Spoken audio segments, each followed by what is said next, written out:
네, 지금부터는 연쇄살인범 강모 씨 사건 소식 전해드립니다. 강 씨는 전자발찌를 끊기 전과 끊은 후에 여성 2명을 살해했습니다. 경찰과 법무부의 책임론이 거셉니다. 전자발찌를 끊었는데도 범행을 막지 못했기 때문입니다. 체포영장이 없어서 소극적이었다는 게 해명인데 이에 대해 JTBC가 새로운 사실을 취재했습니다. 체포영장 청구 자체가 늦었습니다. 강 씨가 도주한 지 20시간 지나서야 체포영장이 법원에 접수됐습니다. 먼저 신아람 기자입니다. 피의자 강 씨가 지난 27일 오후 전자발찌를 끊은 뒤 경찰은 그 날과 다음 날 총 5번 서울 송파구에 있는 강 씨 집을 찾아갔습니다. 하지만 첫 번째 피해자 시신이 있던 집 안은 수색하지 않고 돌아갔습니다. 집 근처에 잠복해 있던 법무부 보호관찰관도 마찬가지였습니다. 집 안에 강제 진입할 권한이 없고 체포영장도 발부되지 않은 상태였다는 이유에 섰습니다. JTBC가 체포영장이 움직인 과정을 취재했습니다. 집에 들어가려면 필요했다는 체포영장이 법원에 접수된 건 28일 오후 2시쯤입니다. 강 씨가 전자발찌를 끊고 도주한 지 무려 20시간이 넘어섭니다. 체포영장이 필요한 상황이었지만 관련 기관들이 기존 관행에 맞춰 움직인 모습도 파악됐습니다. 1차 추적자인 법무부 특별사법경찰은 전자발찌가 훼손된 지 6시간 20분 뒤에야 체포영장을 검찰에 신청합니다. 27일 밤 11시 50분쯤입니다.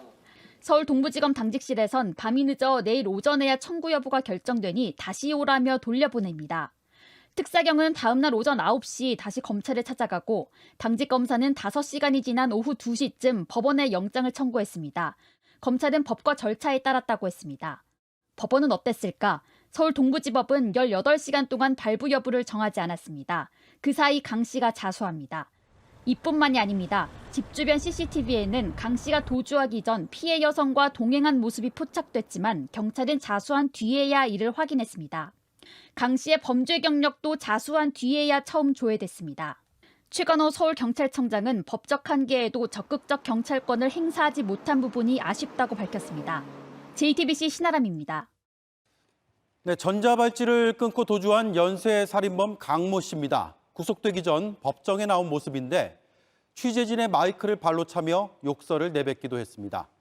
JTBC 취재 결과 강 씨는 법정에서 사회에 분노가 있고 사람들을 더 많이 살해하려 했다는 취지의 말을 했습니다. 그러면서 자신이 자수했다는 점을 강조했습니다. 범행은 사회의 탓으로 돌리고 선처를 노린 걸로 보입니다. 법원은 구속영장을 발부했습니다. 먼저 홍지용 기자입니다.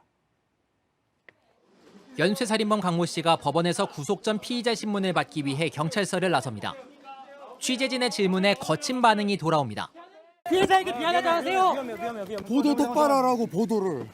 기자들 당신이 진실을 모르니까 그런 거 아니야. 법원에 도착해서는 취재진의 마이크까지 발로 걷어찼습니다. 피해 여성 왜 살해하셨어? JTBC 취재 결과 법정에서는 판사에게 사회적인 분노가 있다며 더 많은 사람을 살해하려 했다는 취지로 말했습니다. 또 도주하려 했으면 자수를 했겠느냐며 자수를 했다는 점을 강조했습니다. 자신의 범행을 사회 탓으로 돌리고 자수를 강조하면서 선처를 받으려는 것으로 해석되는 대목입니다. 다만 범죄 사실과 구속의 필요성을 두고는 크게 부인하지 않은 것으로 파악됐습니다. 신문을 마친 뒤 취재진에게 한 말도 법정에서와 크게 다르지 않았습니다. 하실라는 거 없으세요? 내가 더 많이 이기지 못한 게 화이 된다. 전혀 반성할 생각이 없다고도 했습니다. 당장 반성하지 않는 겁니까? 당연히 반성 안 하지. 법원은 도망칠 염려가 있다며 강 씨에 대해 구속영장을 발부했습니다. JTBC 홍지용입니다. 전자발찌를 훼손하기 전으로 여성 2명을 잇따라 살해한 흉악범 강모 씨의 신상이 공개됐습니다. 56살 강윤성, 바로 이 얼굴입니다. 경찰은 빚 갚으려고 돈을 마련하려다 우발적으로 범행했다는 강윤성의 진술을 의심하고 있습니다. 계획살인 가능성을 수사하고 있습니다. 저희 뉴스룸은 잔혹한 이 범죄를 계기로 사회 안전망이 제대로 갖춰져 있는지 집중 보도하고 있습니다. 오늘도 이어갑니다. 먼저 강윤성의 신상 공개 내용 홍지용 기자가 보도합니다. 경찰의 신상공개심의위원회는 범죄 예방 효과 등 공공의 이익을 고려해 강윤성의 이름과 얼굴을 공개하기로 했습니다. 1965년생으로 만 56살입니다. 집에서 40대 여성을 살해한 뒤 전자발찌를 끊고 도주하면서 다시 50대 여성을 살해한 혐의를 받고 있습니다. 경찰은 같은 수법으로 여성 2명을 잇따라 살해하는 잔인한 범죄를 저질렀다며 사회 불안을 일으켰다고 설명했습니다. 또 범행을 모두 시인했고 현장 감식 결과와 CCTV 영상 같은 증거가 충분히 확보돼 있다고도 했습니다. 경찰은 강윤성이 계획적으로 살인을 저질렀는지 집중적으로 수사하고 있습니다. 빚을 갚기 위해 돈을 마련하려다가 우발적으로 범행이 시작됐다는 주장을 그대로 믿을 수 없다는 겁니다. 강윤성은 첫 번째 살인을 저지르기 전에 이미 전자발찌를 끊을 공업용 절단기와 흉기를 샀고 차량도 빌려둔 상태였습니다. 또 숨진 피해자의 신용카드로 휴대전화 넉 대를 산 뒤 중고상에 되팔아서 480만 원을 챙기기도 했습니다. 경찰은 강윤성의 혐의를 살인에서 강도살인으로 변경할 계획입니다. 구속된 강윤성의 모습은 경찰이 사건을 검찰로 넘기는 다음 주쯤에 공개될 예정입니다. JTBC 홍지용입니다. 강윤성의 가까운 지인들조차 강윤성이 성범죄자라거나 전과 14범이라는 사실을 몰랐습니다. 신상 공개와 취업 제한 대상이 아니었기 때문입니다. 또 교도소 안에서도 나와서도 성범죄 충동을 억제하거나 예방하는 어떤 조치도 받지 않았습니다. 전자발찌만 채워놨던 겁니다. 이지혜 기자입니다. 법원은 강윤성에게 전자발찌 부착을 명령하면서 2차례에 걸친 성폭력 범죄를 첫 번째 사유로 들었습니다. 협박과 폭행을 하며 반항을 억압했고 강도 범행과 같이 이뤄지는 등 성폭력 범죄의 여러 유형 중에서도 그 죄질이 매우 불량하다는 겁니다. 하지만 강 씨는 이른바 화학적 거세라 불리는 성충동 약물치료 대상으로 검토조차 된 적이 없는 걸로 파악됐습니다. 제도가 시행되기 5년 전인 2006년에 형이 확정됐다는 이유에서입니다. 법무부는 검찰에서 성충동 약물치료를 청구하거나 재판에서 필요성이 인정된 적도 없어 대상이 아니라고 밝혔습니다. 현행법상 제도 시행 이전에 수감된 자도 본인이 동의할 경우 치료를 받을 수 있습니다. 그러나 지금까지 이들 가운데 동의를 한 경우는 단 한 번도 없습니다. 더불어민주당 이수진 의원이 13세 미만 대상 성범죄자란 단서를 달아 본인 동의 없이도 가능하도록 하는 개정안을 냈지만 현재 법사위에 계류 중입니다.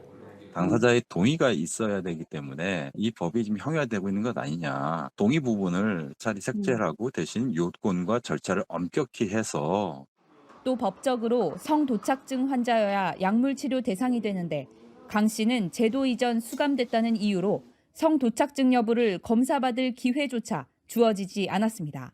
요새 추세로 봤으면은 충분히 변태성욕적인 성향이 있는지 없는지를 확인은 했었을 것 같은데 치료 명령을 받지 않고서는 굳이 심리치료나 인지행동치료 이런 거를 받을 기회가 없었을 테니까.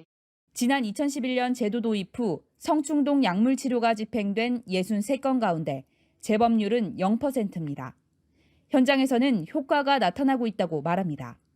2차 성징 이전의 아이들 수준으로 낮아지니까 확실히 맞고 있을 때는 재범이 없는 걸로 알고 있고 실제 병동에서 저희가 봤을 때도 어떤 그런 행동 문제가 나오지 않고 있고. JTBC 이지혜입니다.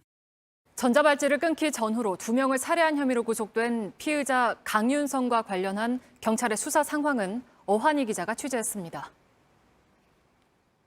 경찰은 강윤성이 기존 피해자 2명 외에 또 다른 여성을 대상으로 범행을 하려 했다는 정황을 포착했습니다.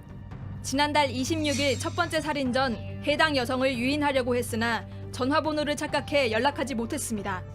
첫 번째 살인을 저지르고 달아나던 지난달 27일 오후 해당 여성을 또다시 유인하기 위해 전화를 걸었지만 장소가 엇갈리는 등 의사소통 문제로 실제 범행까지는 가지 못했습니다.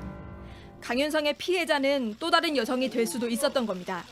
경찰은 강 씨로부터 이 여성에게 돈을 요구하고 살해할 생각도 했다는 진술을 확보한 것으로 파악됐습니다. 증거를 더 확보해 살인 예비죄 등 다른 혐의를 추가적으로 적용할지 검토하겠다고 밝혔습니다. 이런 가운데 강윤성은 지난 5월 출소하기 전부터 돈을 버는 것에 집중했다고 합니다. 플랫폼 비즈니스 하겠다라고 했고 저보고 같이 이제 사업하자라고 이야기도 했고 빨리 나가면 난 그만큼 일을 빨리 할 수 있다. 그리고 출소한 직후부터 돈에 집착했습니다. 몇 달 후에 1년 후에 나는 더 이보다 더 난 타워팰리스가도 들어갈 수 있다. 그런 의욕이 제가 굉장히 강해요. 돈이 최고잖아요. 그래서 그 안에 있는 사람들이 95%가 다 돈 때문에 범죄하거든요. 경찰은 이번 범행도 처음부터 돈을 노리고 저지른 것은 아닌지 확인하고 있습니다. JTBC 어환입니다.